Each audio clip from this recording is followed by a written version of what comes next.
I should start a mantra. I think one mantra is,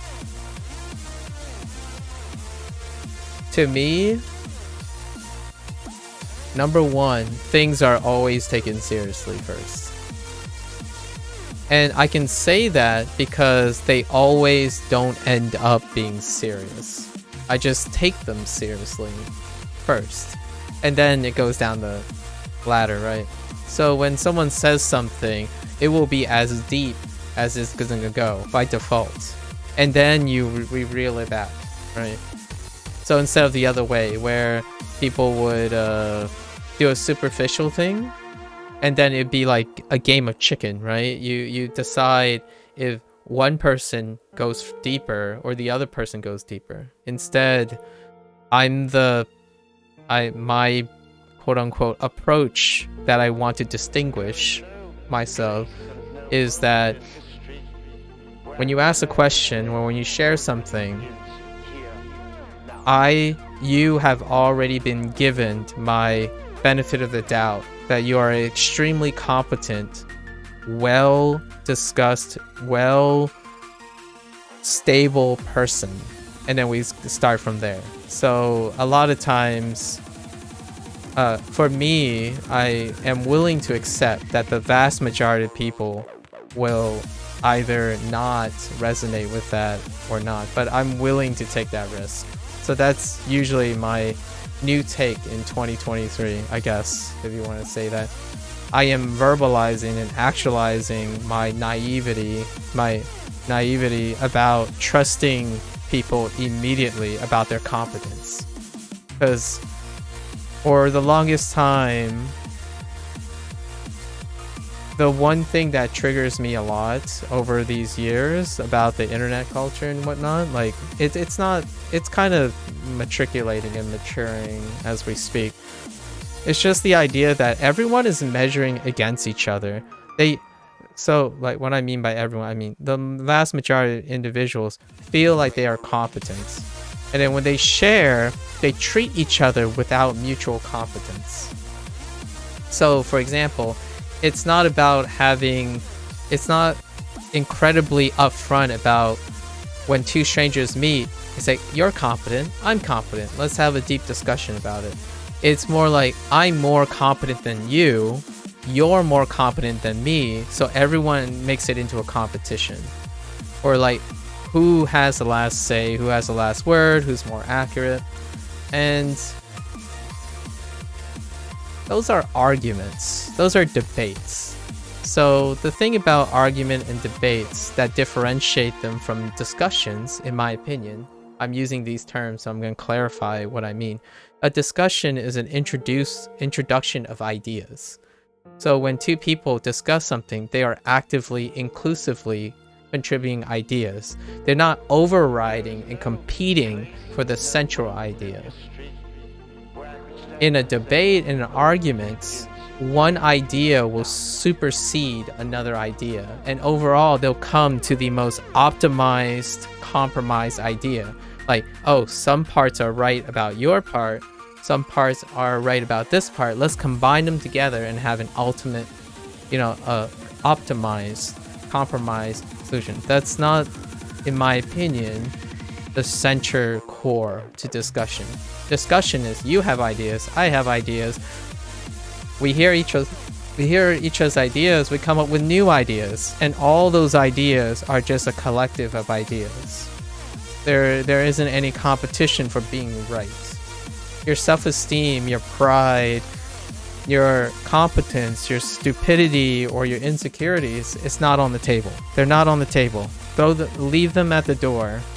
You're here, you're gonna express whatever is on your mind, and no one's gonna tell you that you can't have those ideas. But it is also a place where you can hear other people's idea without you having to feel insecure about changing your own outlook and stuff. So that's kind of the path moving forward for the majority.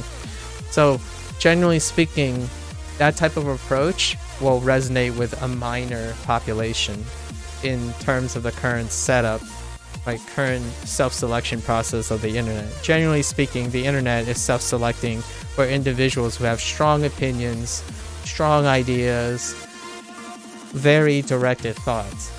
But I'm willing, for my sake and my own personal education and social experiment, I'm willing to take the gamble every time. So it might involve rustling quite a lot of feathers, but I will not push past to a point where I make myself an enemy, right? Like a node of negativity. So a lot of times you'll probably see when I withdraw or when I stop. Generally it ends with something like, fair enough, those are fair points. In order to be agreeable, I like to say that those are acceptable thoughts and I have no further comment about it. And then there are other times where people ask for stuff, and since they're directed questions like yes or no, I can say yes or no, because if those are the type of questions this person initiates, it's telling me that the person is likely not receptive to a long conversation. So at some point, with enough time observing, my approach to things are very like rehearsed. So you'll hear the same things a lot, very often. I like to be consistent in that way, but I'm not consistent with people. So I don't treat everyone the same. That might sound like something that is against conventional knowledge, but I don't believe people are the same. Every individual is wonderfully dynamic and different. So it's my priority that I behave and educate myself and communicate with those people appropriately. That's something that other people might disagree with. People like, oh no, everyone's equal. They all, have, yeah, to some extent. I don't think it's even I agree with you, Worm. But it's a goal that people like to achieve. It's a goal that they like to reach. I'm actively telling you that is not my goal. My goal actively is to treat people differently, because people are different. I am a realist when it comes to that type of thing. Idealism doesn't sit well with me when it comes to, like, for example, professionalism. I had this conversation earlier with a bunch of people. Professionalism has this idea of standardization of approach to people. I get it, but this isn't my job. Like, my job is to resonate with people as an entertainer and whatnot, right? So there are places for professionalism that would be against what I just said. Basically, there's a standard of expectation, like tolerance but competence. So for example, let's take writing, for example. Just simple writing proficiency. I do not resonate when someone of higher education elevates their status because they are highly educated and make rudimentary remarks like, oh, this statement reads like a high school writer. So, well, what if the audience is appropriately resonates with that type of writing? That's where professionalism fails. So there are time and places where it would be counter-argued against me appropriately about having that element of treating people the same, as in like standardization. So at the same time, I'm saying I'm not actively reaching for that.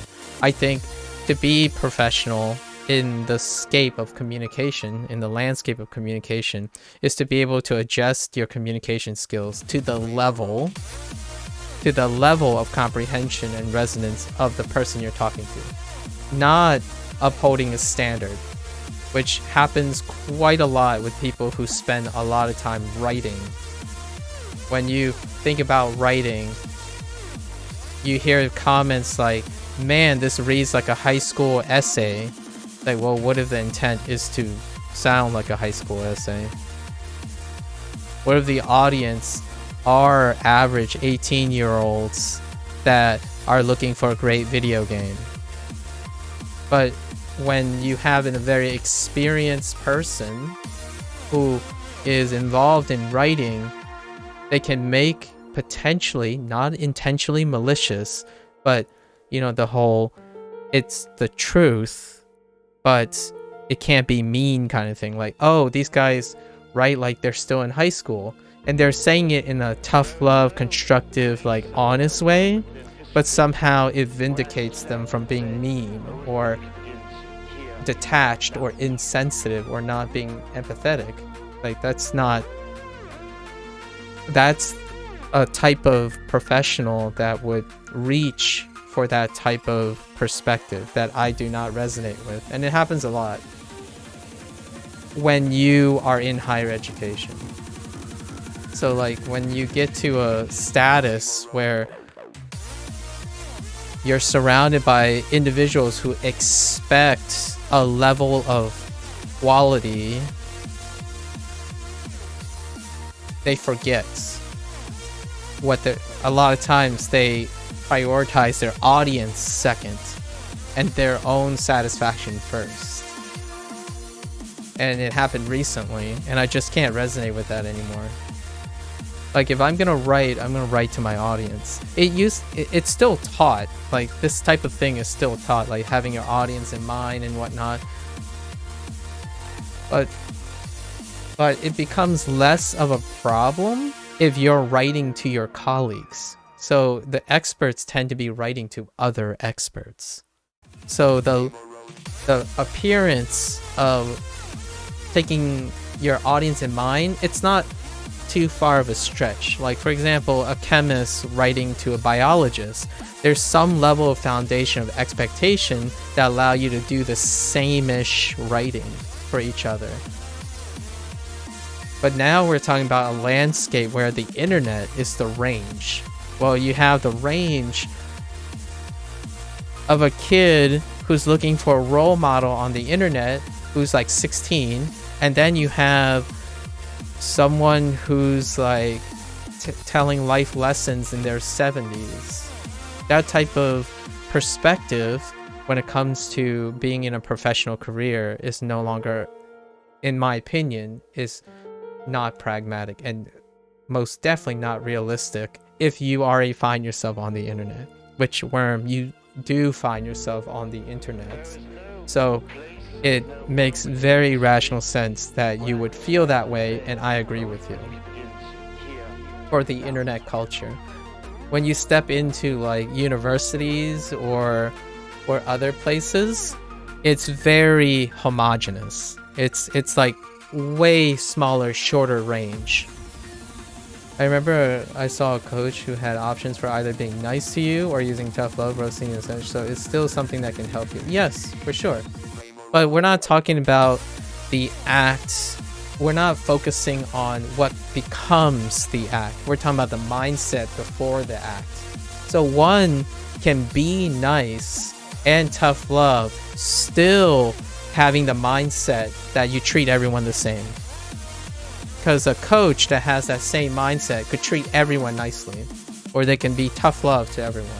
So we're talking about the mindset of the individual. My mindset is that if I had the willpower and the resource, I would want to treat everyone individually the way they want to be treated. But that's not realistic. So I'm willing to gamble that I only could do so much on the individual level. An influencer has to think more like someone where you have to normalize as many group of people as possible, so it effectively treats the largest subset of the group the same to optimize its reach. Coaching can be individual, or it can be a team, or it can be a gigantic audience. So I'm looking for the mentoring relationship, as opposed to, that's what I grew up on, that's what I'm most used to. So it's what I do best as well, since for now. It's what I do best for now because it's the environment that I'm most comfortable with. So you tend to ask yourself then, how can you compromise between doing something public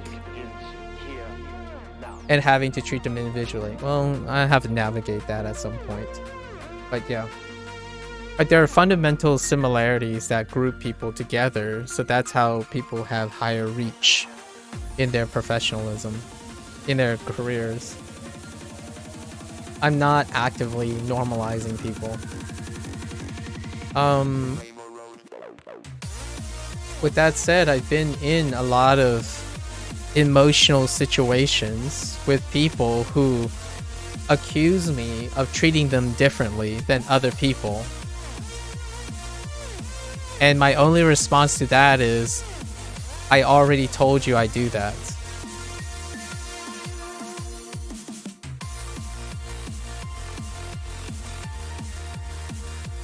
And a lot of times, I didn't say in those words. What I usually say is, do you think you're different? Do you think you're special? Do you think you're unique? Because I don't see why I would treat you the same as someone else if you think you're special and unique. Right? Like, what are the hallmarks of wanting to be special and different? Is that I see that, so I treat you differently in that regards. I do my best to characteristically characterize you without comparing you to another person. I'm still doing that to inform my decisions. However, in the end, I will ultimately not treat you the same as everyone else. Because I don't believe people are the same. Most of the time. There are qualities and things that you can appeal to that is safer to say. Like, for example, you guys want to succeed, right? It doesn't matter what the success is. Just, you know, you can appeal to success or the appeal for money. You can appeal to those things, but those are like superficial level stuff, right?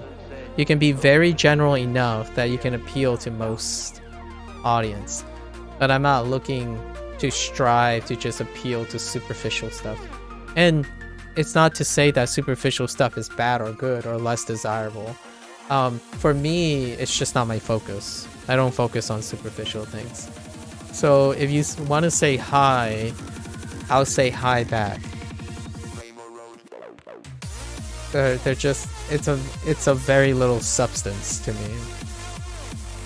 I want you to succeed and tell me how you succeeded. I want to interview people, right?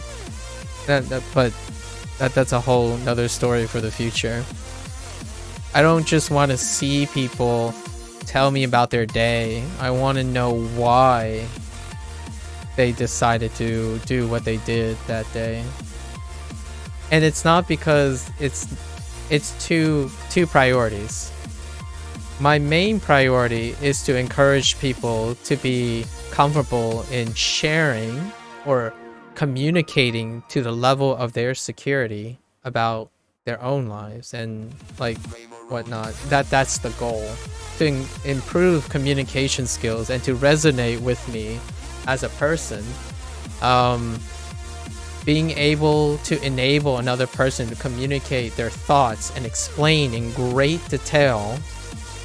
It doesn't matter if it's confusing or like there's misunderstanding or not.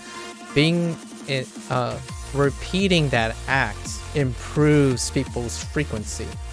It's almost as playing bootstrapping Rainbow Road. That's what I'm saying. So what I'm doing here is I'm using and practicing the stuff I may or may not be good at every single day. And in the future, if you ever go in an interview, have to make an impression with someone, you've already done this like a ton of times. And I think that's the future for what I'm gonna do. Like the structure and all the writing and stuff, what I'm focused on is basically pressuring or pressing people to exercise even defensively. If you need to defend a point, the act of defending and practicing that makes it more proficient over time. Whether you think you are consciously accepting that or not, the act of doing it is it's a human condition to become more and more proficient at it. So the idea is engaging in conversation can be uncomfortable, can be what have you, all the individual feelings, but doing it is the difference. Typing is the difference. Expressing and writing is the difference. Keeping it to yourself and thinking it in your head is closing you off to the influence of others. And what I mean is like not influence in the sense that they're telling you what to do. It's removing the idea that you're relying on your assumptions and your presumptions. So just doing can help quite a lot with especially communicating with other people. And it can be random things like arguing if a dress is blue or gold or blue or yellow. You can look at the internet and tell yourself, oh, the dress is definitely blue, or look on a Reddit post like, oh yeah, I agree with this, but never express anything, like never actualize your expressions, right? So when the time comes and someone asks you something to express it, it will be unrehearsed, unpracticed. You were in your mind the entire time. I'm not saying everyone's like this or whatnot, but for me, I lived a life where up to a certain point, I rehearsed things to myself, and keeping the rehearsal to myself limits my growth. So streaming and all these other things are an outlet to practice communication with exposing influence to things I can't control. And that makes it removes a lot of things. And one of the biggest things facing the internet generation is social anxiety. And without making it sound like it's a secret sauce or it's very easily achievable, but actualizing communication in the most bearable situation you can have, which is this online, is the first steps to basically taking control of social anxiety. When you're exposed to the uncomfortable thing the first time, yeah, it's gonna feel awful. Second time, not so much. Third time, man, it's getting boring now. Fourth time, it's like, all right, how do I get better? It's like fifth time, oh, that got better. Sixth time, I'm competent. You know, it's not really that fast or that simple, but it's showing you the level of progression where that it goes through that cycle, right? It can even elicit frustration, which motivates people to continue. But keeping thoughts to yourself unrehearsed is protective of oneself. There are pros to that too. But at some point, in my opinion, you will have to interact with another human being in your career, in your life, in any sense. So you might as well do it when it's inconsequential, right? And I think that's my vision for any live streaming in the future. That is the future. You try to offset the societal things that this can go on for the next like 5 or 6 hours, because it's a huge web. Like I've written about how that then is connected with mob mentality, herding, review bombs, moral grandstanding. All that is kind of like habitually enriched and connected to the idea that people tend to stay in their own heads because they have the luxury to on the internet. They can continuously inform themselves but share their ideas in isolation with themselves. And it has become the underlying disconnect between negotiating and compromising with people. We, like, Fictitious and I, like, we talked about the D&D situation, hobbies, new games, pre-ordering, all that stuff.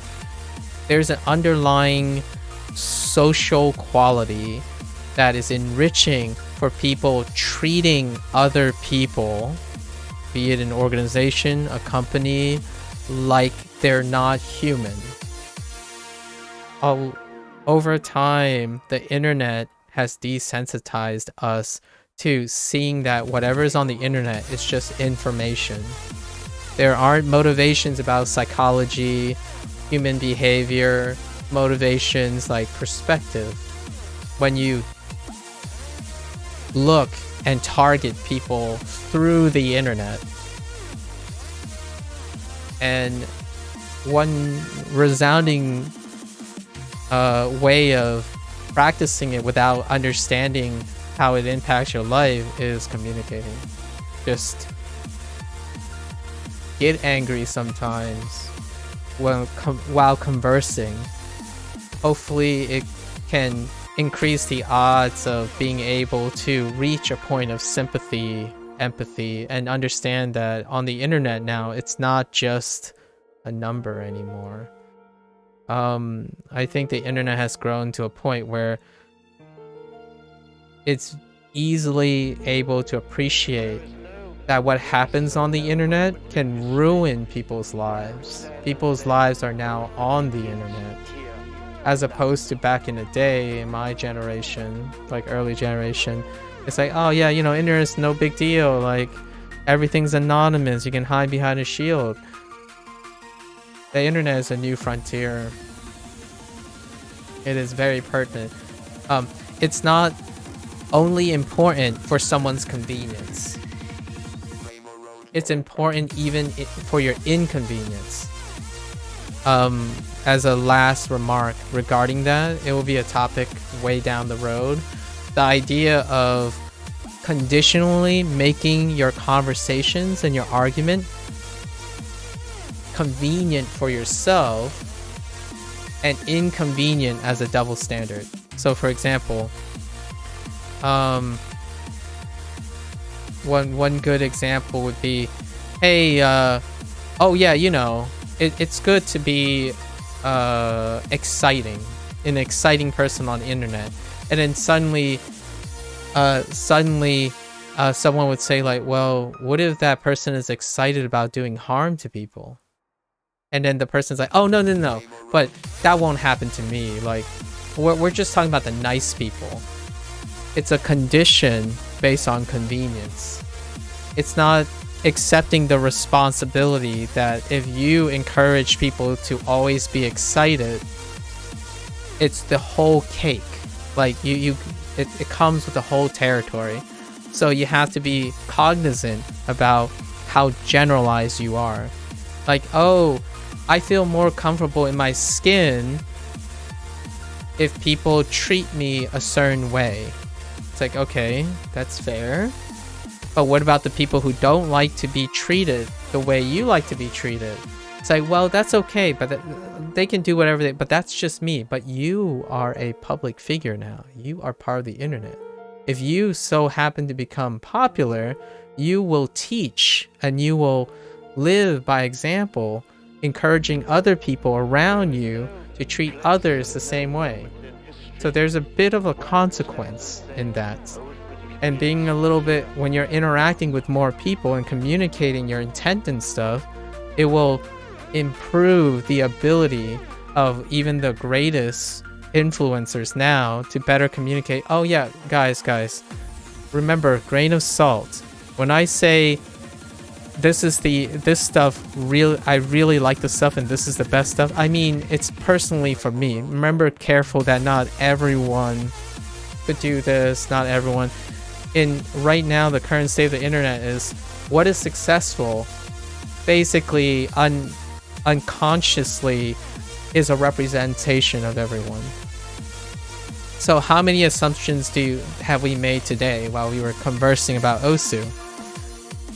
Tablet pen, visualization, thinking priorities, optimization, all those things. I am constantly trying to add more ideas to the pool, because when you want to prescribe to something, you also have to be cognizant of what you're trading off. So when you're being if you're optimizing your life, you are also ruling out the things that are not optimized, right, for your particular goal. So having to make sure to remind yourself, since you have an objective, it means every other objective is not your focus. What are the other alternative objectives? Well, if it's not important to you, it won't be relevant. But the idea is I'm just giving you other examples, other things, things that will not be in your field of view. But the idea is now you can seek and do the same thing you want. You're just more informed. So for example, I shared about how I'm choosing not to memorize or try to memorize maps, because it's not because it's a bad thing or a thing that I'm choosing to avoid. I know that there are skills that I prefer, and I'm also working on those that take away from this. So when you improve on one skill, if you're only measuring that, sure, or absolutely, it would feel like you're improving positively. But we are we are humans. We have interconnected skills. When you do something, you're taking away from something else. There are naturally contradictory interference that are happening, and it's nice to be aware of that, because one day someone's gonna come up and say, I can do all of this, but why can't I do this? There's no reason why I can't do both, right? Well, yes and no. You can probably do both fairly proficiently if you have a realistic expectation. But how do you develop that realistic expectation? You have to know what the trade-offs are. So if you run fast, right? If you're a sprinter and you only sprint, that doesn't make you better at a marathon run. It might actually even take away your marathon, take away from your long endurance. There are trade-offs, and it applies to mental mindsets. It applies to many things that is less visible, and it might not even be intuitive most of the time. Like muscle memory, which is a really deep cut, but we will we'll save that muscle memory discussion for another time. Muscle memory can work against someone. That's the hot take. So while people frame them around developing muscle memory can be just as counterproductive as it is productive. And your mindset dictates what type of muscle, if you use your mindset to dictate what type of muscle memory you prioritize, in the future, you don't know if that muscle memory will interfere with the development of new muscle memory. So for example, unlearning a muscle memory. So optimized approaches can limit one's creativity or enable less, become resistant to creativity. So it's just a thing to keep in mind. There are most of the things you do as a human being has trade-offs. And one of the worst muscle memory is smoking. If you want to have a really real example of a muscle memory, the act of holding your cigarette and puffing it in your mouth is a muscle memory. And undoing that involves substituting it with a different muscle memory. Like chewing gum, oral fixation is a muscle memory. So it's not quite that simplistic. It can be detrimental if you focus and hyper-focus on just the aspects of things that is convenient to you. You are accepting the convenient truths. It's not the idea that you're ignoring the bad stuff. Sometimes it's just too complicated. Most people don't know I certainly don't. Like what I'm doing now, I don't know how that's gonna interfere with my future life, the way I'm thinking about things. But the idea is the more feedback you get from other people's experiences, the more informed you can be, and the more comfortable you'll probably end up. It's like, all right, I know, I'm getting worse at something when I'm doing this, but I'm okay with it. Instead of like 30 years down the line, like, I don't know why my knees are terrible. I run every day. It's like I focused on getting faster every day. It's like, okay, but is it just being faster that makes you better at running? Like, well, I thought, if I ran faster, everything else would work. It's like, but did you work on your form? So that kind of thing. It can get to the point where you see people are upset about themselves, but it's difficult to convey to them that the thing they were working on, they can't have both, or they can't have all of the above. And for me personally, I believe when someone understands as much as they can and still make the choice to do it, it's less negative. Like it helps with coping, like what you're gaining. So whenever someone says they're losing something, I'm gonna try to think about what they're gaining. And if they talk about what they're gaining, I'm gonna try to think about what they're losing, so that there'll be less surprises for them. And I get it, some people love surprises, but for me, I prefer to be the guy that you can hate me, but I don't want you to hate yourself. I think that's the take-home message. The goal of discussion for me is to reach a state that I prefer you hate me for telling you something than you hating yourself later. Because for me, I don't hate myself, right? I don't, at least for now, I don't overall hate something that I'm doing to myself that I don't know I'm doing to myself. Yet, when I was younger, I did.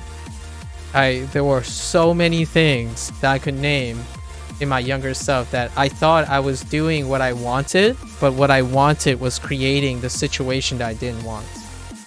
And it's because of limited experiences. And there wasn't the internet either.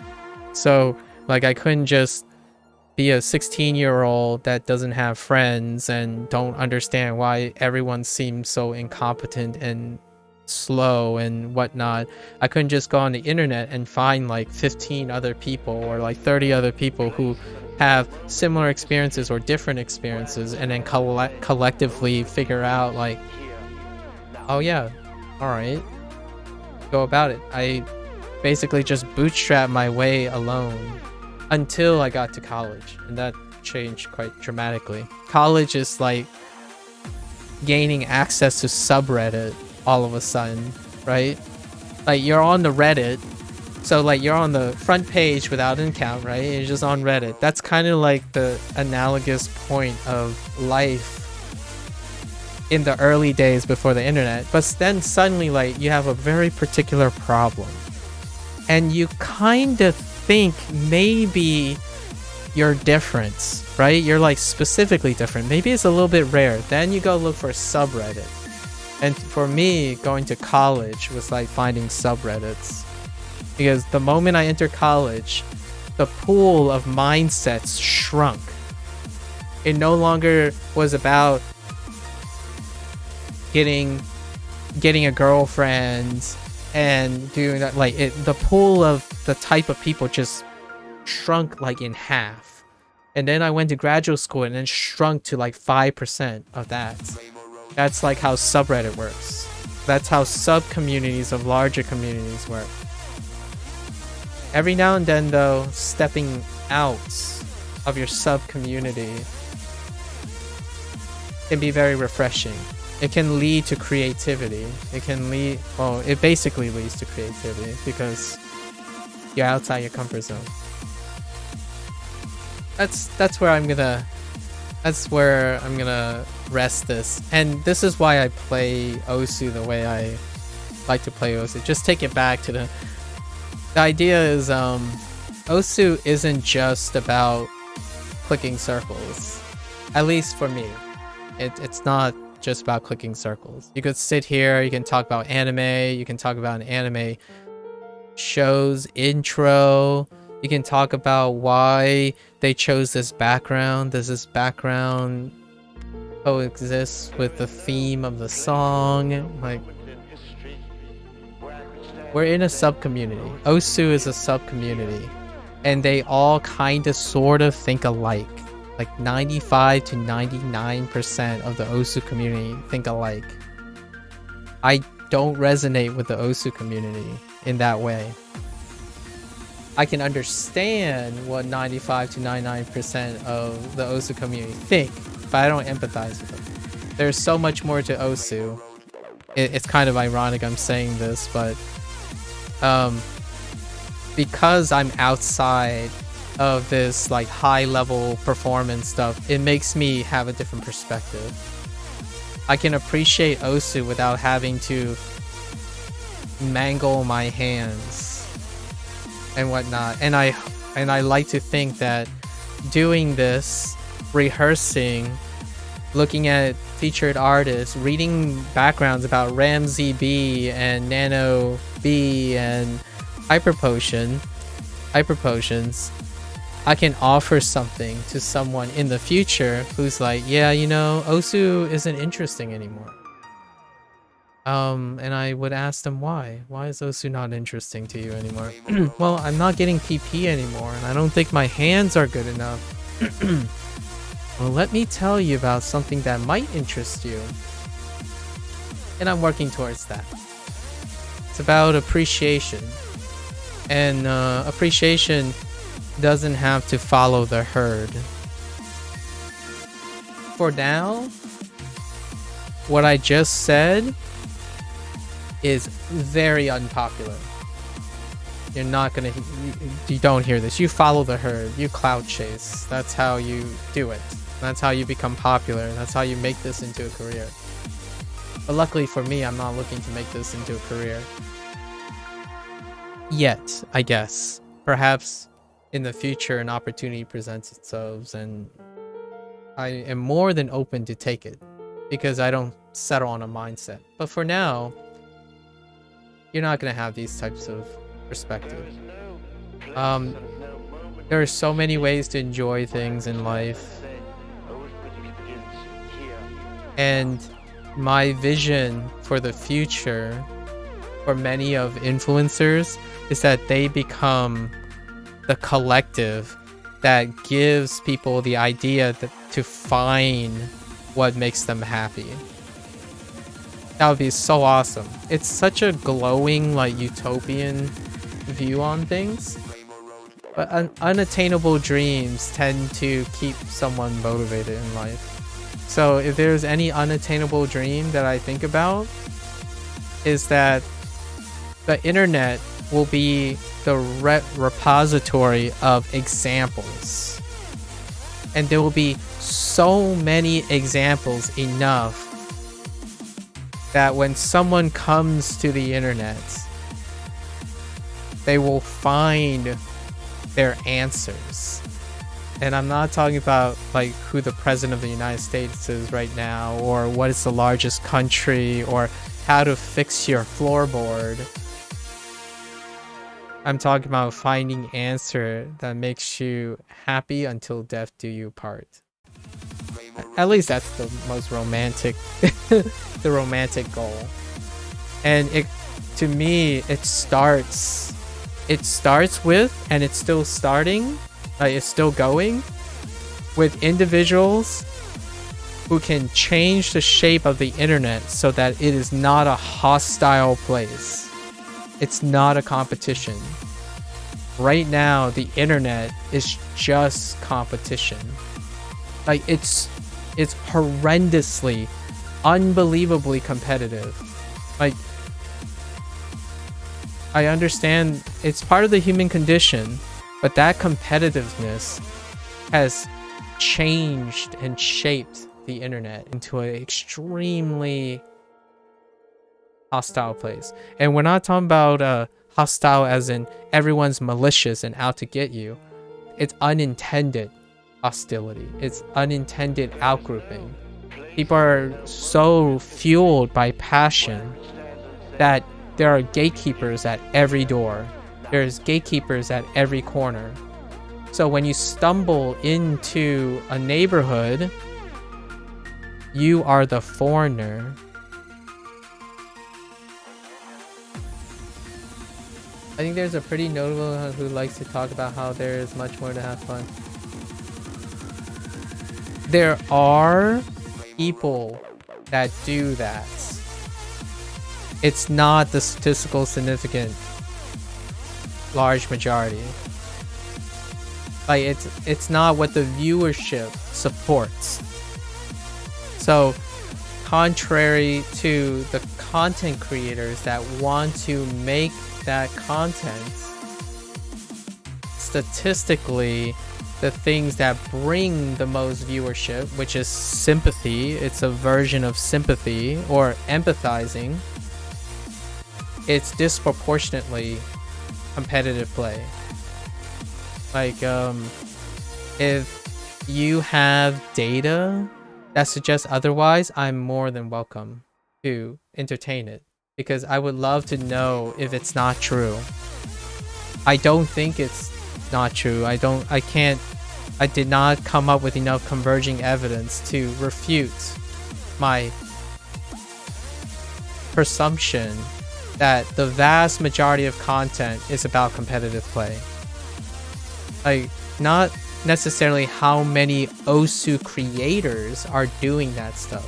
These Osu creators who are emphasizing other ways, they are vastly less popular in that type of content making than if sometimes they do competitive play. So for example, if you take an Osu content creator who makes a variety of content, which we do have in the Osu community, the vast views that they get are disproportionately ascribed to videos about competitive play and controversy and toxicity.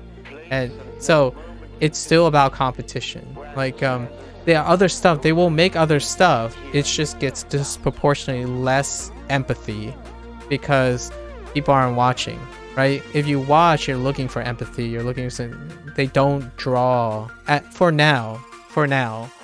I think the trend is going towards that though.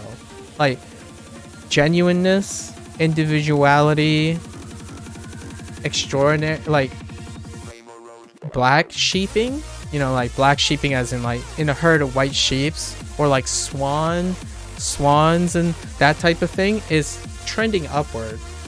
And that's what I'm predicting is happening. So my goal is to get ahead of the game. And maybe it'll turn into something. If it doesn't happen and we just go back to herding, c'est la vie. At least I did something with that time. But I do, in terms of like internet traffic, in terms of like a mass survey data dumps, what's seeing a positive trend is how identifiably unique. No, I don't think data on that would matter because most people aren't serious about.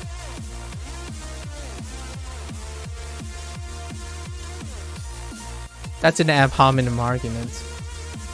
So whatever you just said has no data at all either.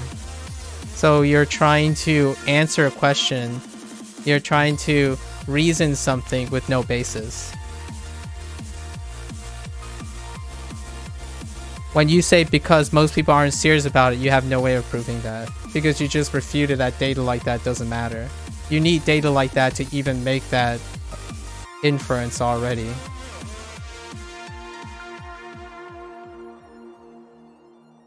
And just so you know, that's just one source of data.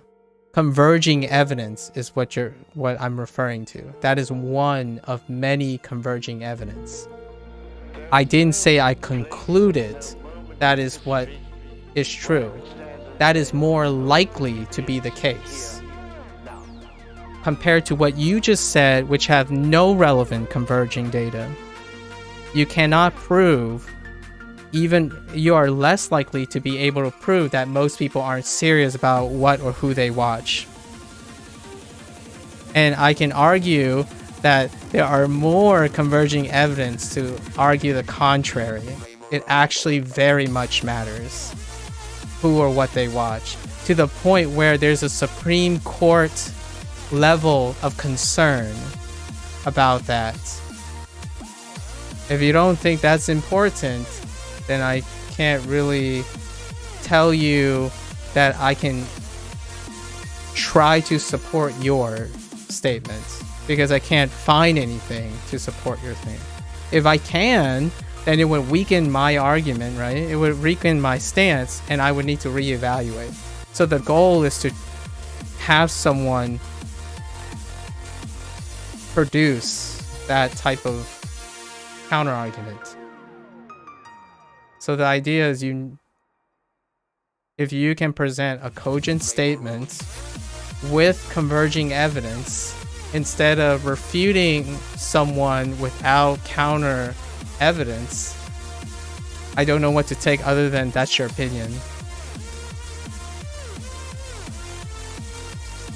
I'm not concluding anything, by the way. I don't conclude that they actually are looking for competition or competition's sake. I said that competitive viewing content draws more viewership. That is the data. You are making that conclusion. An interpretation of it could be that.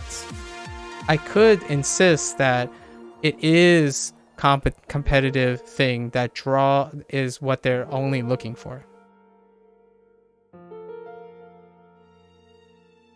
Top OSU streamers are competitive. They're not competitors at the top stage. There's a difference between what you think, because you say top OSU streamers aren't competitors. They play competitively. You're talking about competitors who participate in tournaments. I don't know if they are competing. Like, literally content creators are competing with each other. I can't possibly even reason how you cannot think that they're not competing for something.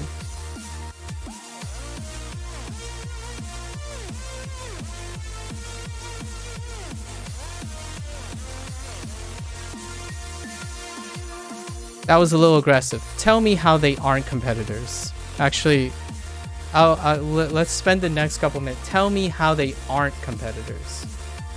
What is your rationale for that? I need to be reasonable here. So what are your qualifications?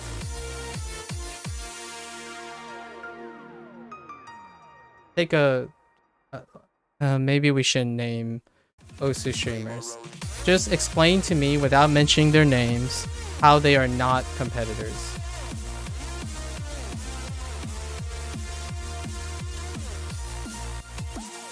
Do they play without getting PP? Do they not participate in ranking system? Something like that?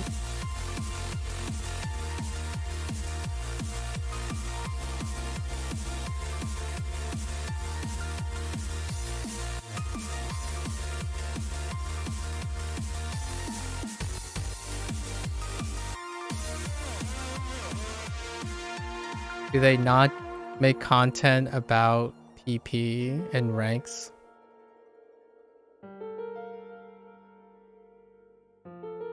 I'm guessing also that this top Osu streamer does not want to host tournaments or spectate tournaments either. And they also do not care about viewership because they're not competitors.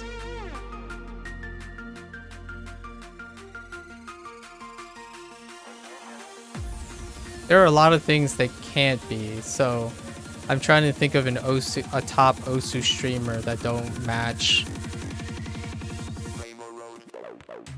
don't compete in anything.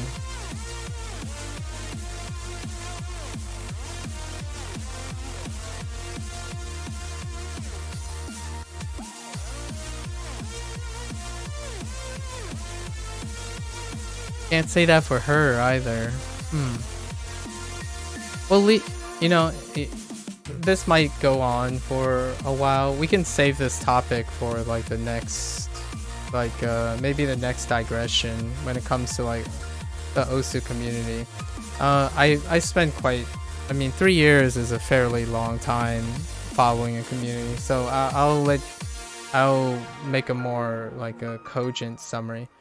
They have a play style catered towards playing what's cool and fun. Some of them can clickbaity highlights for YouTube, and you won't have them thinking about ranking up. They play the game. Like, that, what they do and what the statistics say about viewer interest is completely different. So, let's clarify. An Osu streamer plays in a system that involves competing. You can do it for cool and for fun. It's still a system that motivates them. Like, what's cool and fun? Well, playing maps that other people don't play. Hey, guess what? That's competing.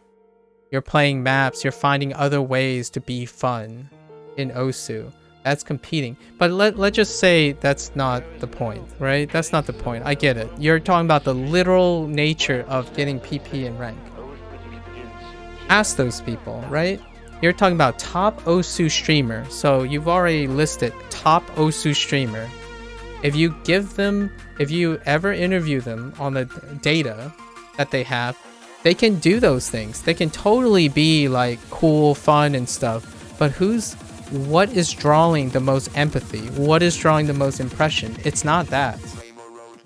I can almost guarantee you it's not that. The cool, fun things that deal with competitive things draw in stuff. Guess your rank. Guess your best play based on your... Guess your rank based on your best play. Challenged me to FC this. Those are competitively oriented material. Those are what gets views. It's not to say, and I'm not again concluding that is why people watch. They go out of their way to watch it. That is the data. The data literally is those things get more views. As a top Osu content creator, your impression and your influence is proportional to the views. I mean, you could try to find a top Osu streamer and ask them that viewership and content creation doesn't draw more from competitive related elements than not. You can find one if you want. Like, I would love to hear which few you would think fits that category, but until I can't convince myself that's the case. You can be really fun, absolutely. You can do things for fun.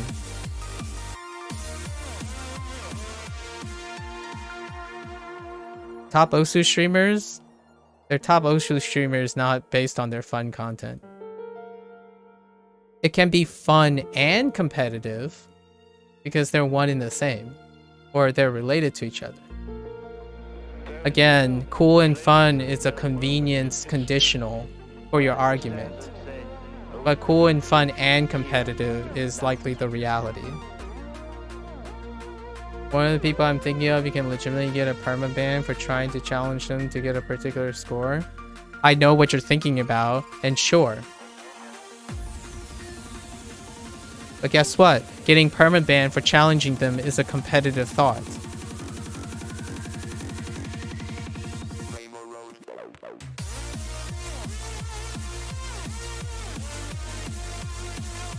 What?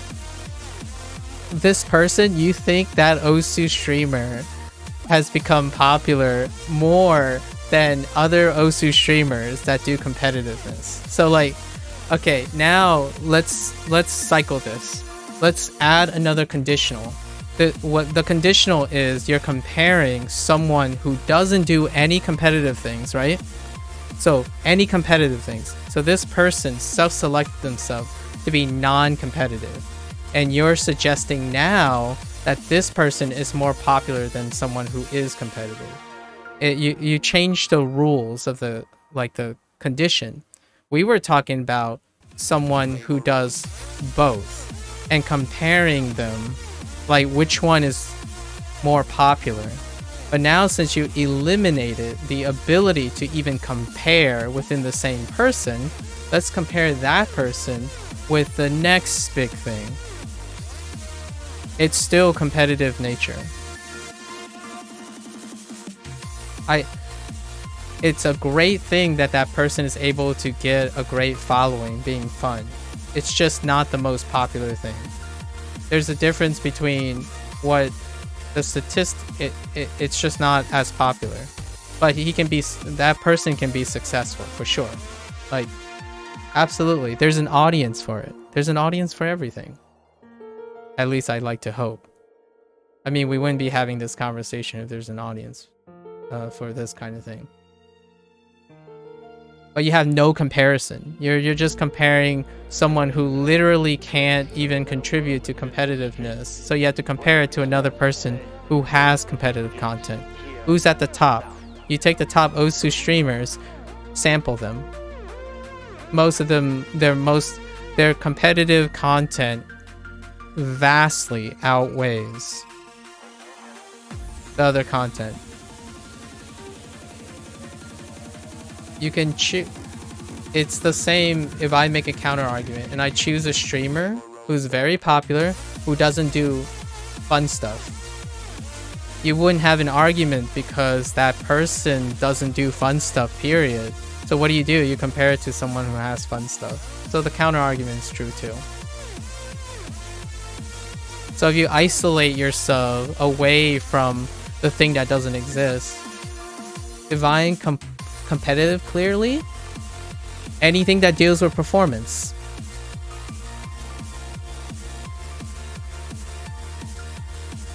A competitive edge is to deal with performance in this game. So you're telling me that the top Osu player is more popular than any other Osu player that focuses on performance.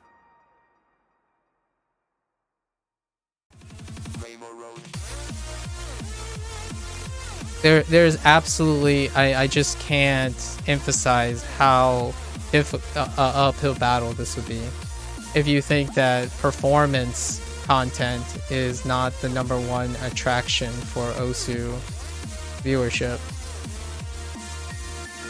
You yourself do the exact same thing, but I don't offer performance.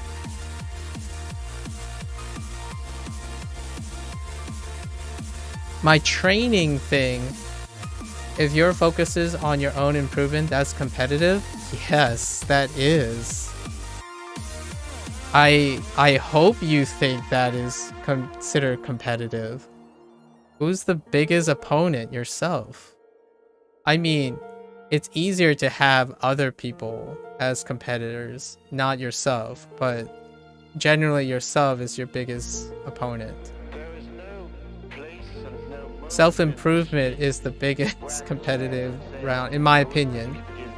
But if you want to frame that with other people, then sure.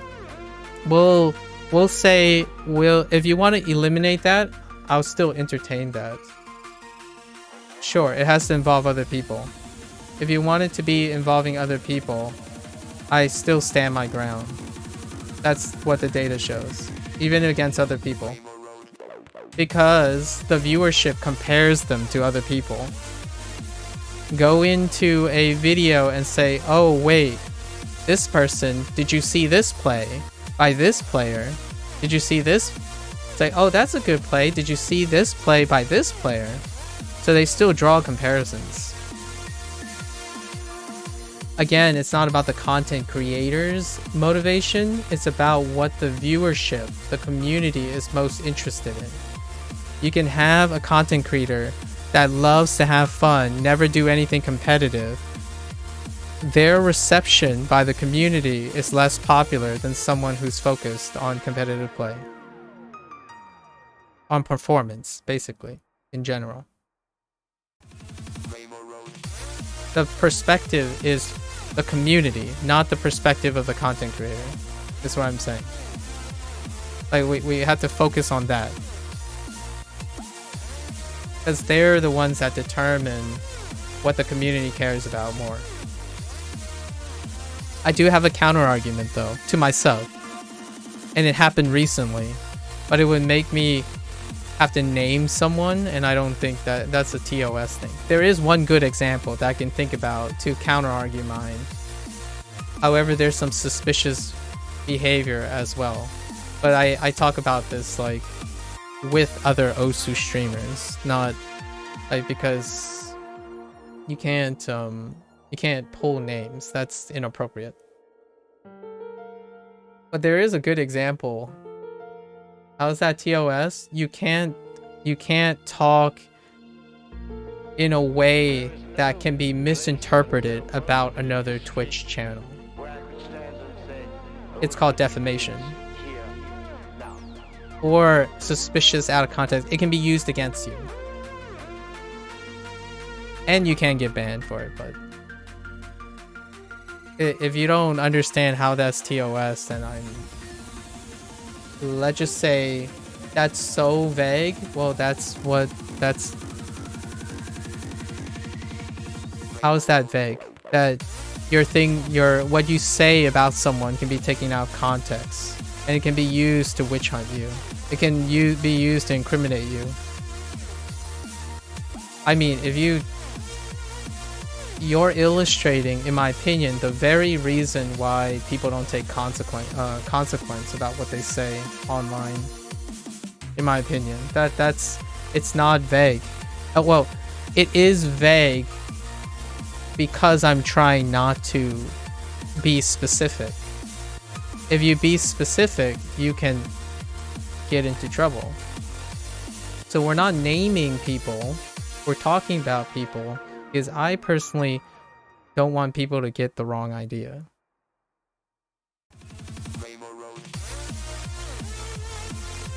I think we'll probably save this discussion. I understand, but basically anime's ability to be specific? No, it doesn't. It doesn't basically eliminate ability to be specific.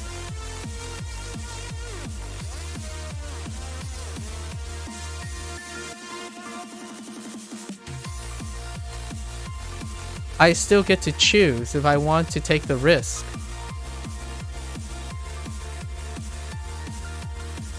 I could do an op-ed on John Green, like one of my favorite vloggers and author.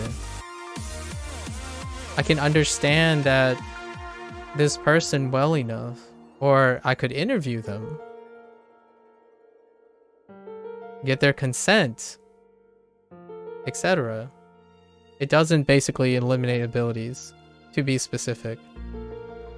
There is no place and no moment in history where I could stand and say, arithmetic begins here. It's mutual respect. You get the consent and mutual respect to talk about things that involve other people. I mean, that type of statement kind of reveals that to me that you're thinking about what it means to you is not always possible, then sorry, it's not always possible to be specific. That's just one side of the perspective. If someone doesn't want you to talk about them, then they don't want you to talk about them. It's not about you, it's about them.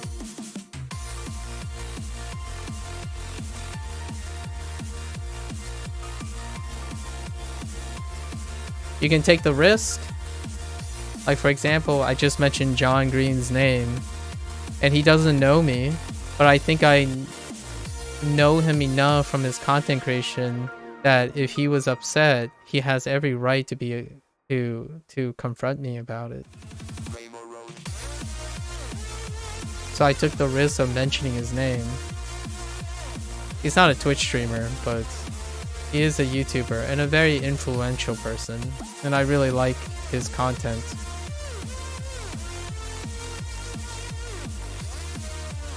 Most of your comments deal with how it affects you and what you do, what you gain and what you lose. Most of the comments that I'm making are considering other people. So like, the content creator is one person.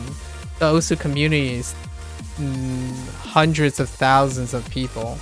And you just said those hundreds of thousands of people, their data doesn't mean anything. And personally, I think it does. It means more than a content creator choosing to have fun. That's less reliable. So if you're making a counter argument about, oh yeah, there are top OSU streamers that draw in people for having fun, they draw in way less. Because the number of people matter a lot more than the one person's motivation to do something, in my opinion. You can choose to disagree, that's fair enough. But we'll leave it at that for now. This can go on for quite some time. We'll revisit. It's perfect. Like, I like this topic quite a lot. The idea of using converging evidence in population statistics versus case studies. I've talked about this quite a bit. Either way can still lead to truths. Like, it can be very possible that you can create a very cogent argument using case studies. I just want to see it, right? I want to be entertain that idea. So we'll visit this in another time. But yeah, thanks for sharing though. In no way do I think your concerns and stuff aren't also valid. Like, in many ways, I think you represent a lot of aspiring OSU content creators. Like, your perspective, the stuff you're saying, and the way you react, it is closer to, in my opinion, it is closer to the OSU community than it is what I'm saying. I don't think people watch OSU content and think what I'm saying. I think most people think the other way. Like, oh yeah, they're not participating in tournaments. They're not having 1v1s. That's competitive play. I agree with you in a sense that, yeah, people believe that. That's what they believe. And I can't change that. I definitely can't change that.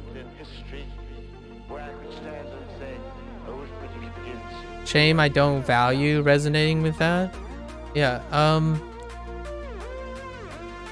I want to leave one sentiment.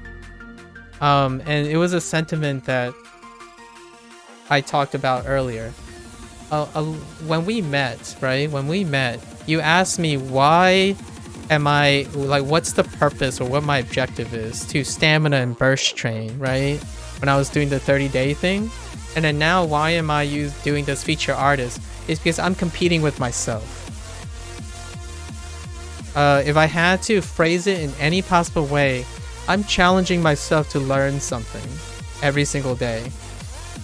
The biggest competition I have is myself.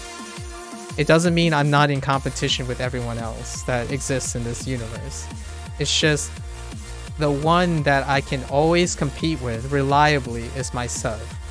When I go out and run tomorrow, when I go to sleep and go out and run, I am trying to beat my old time by 2 seconds or 1 second.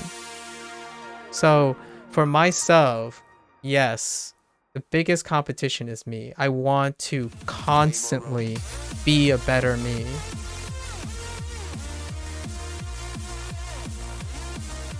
However, I totally get it. You have to compare yourself to someone else. Like, it makes absolute sense. Like, I can empathize with that. I really can in that case. And I think most of the Osu community can resonate with the idea that competition has to be between people, not just themselves. I will add one last thing. Sun, if I'm bold enough, and I'm pretty sure he's okay with it, so he is another Twitch streamer, and I'm gonna talk in his stead. I understand him enough that the biggest opponent in his life is himself.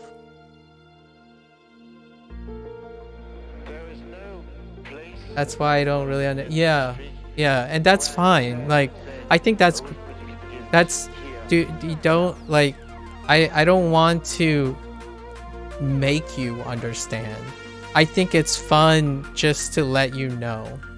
Like, for example, if you ask Sun what his biggest competitor is, he's probably gonna say himself.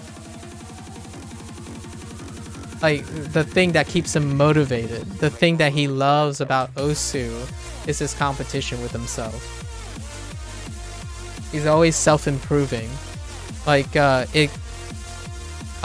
fun content creator, the Osu content creators that you are talking about that only focuses on fun and cool, they're competing with themselves. They only do things that are making themselves happy. They're not following the competitive scene. Individuals who are constantly happy and self-motivated is because they are in competition with themselves. Generally speaking, you can probably find someone and ask them if they ever view it that way. But for me, when I wake up tomorrow, I'm gonna try to beat myself today. That's just the goal. How did I get to the marathon? I kept trying to do better than I did yesterday. I don't know if it's easier though, Worm. Like, I can't say. So before, I make it sound so cool and whatnot. It comes with bad things. It comes with always beating yourself up. If you don't do better than your old self, it makes it feel really bad. So there are lots of things that can make, it's not for everyone. And for you, I think whatever you're doing, it sounds like you're really happy and you like have your priorities. So it's, I'm just sharing this as a way. This discussion has led to the discovery, you know, that now I understand a lot about you, where what you consider as competition. At least I think. We'll talk about it another time. But yeah, that's a good place to stop. I guess I'll make like 2 clips, maybe. What did I talk about earlier? Like music appreciation? Yeah, okay. Alright. Save your thoughts. I would love to hear more challenges. Worm. Like, if this thing bothers you, dude, go ham. Go look at the content and collect data and like challenge me on it. Because I would love to believe it's not that case. I would love to believe if I just sat here, talk about the Osu community, and post a video about it, and it would just draw attention, that would be great. Like, I would do that all day long. I would analyze communities and sub-communities for a living, I guess. But for me, I wanted to believe your points, actually. I actually really do, because it means I don't have to perform. It also means that I don't have to make sick plays or make fun performance-related gimmicks. Like, hey, this is a cool tech map. This is a cool, like, look at me play these cool tech maps kind of thing. Dealing with performance. Instead, just sit here and heck, talk about music. I'm not performing anything if we're talking about music. Alright, I'm gonna let you guys go. Tomorrow is a long day, so we'll have plenty of time to digress and whatnot. And then game night is tomorrow, so we'll have another feature artist tomorrow. Should we do a feature artist I can't play? We'll just look at maps. I think tomorrow is going to be, well, I can play like some Fractal Dreamer stuff. We could do Young. Alright. Well, we'll find out tomorrow. Alright, with that said, take care, enjoy, do what makes you happy, you know, and keep having deep thoughts. And yeah, I'll catch you guys next time. Right? Bye.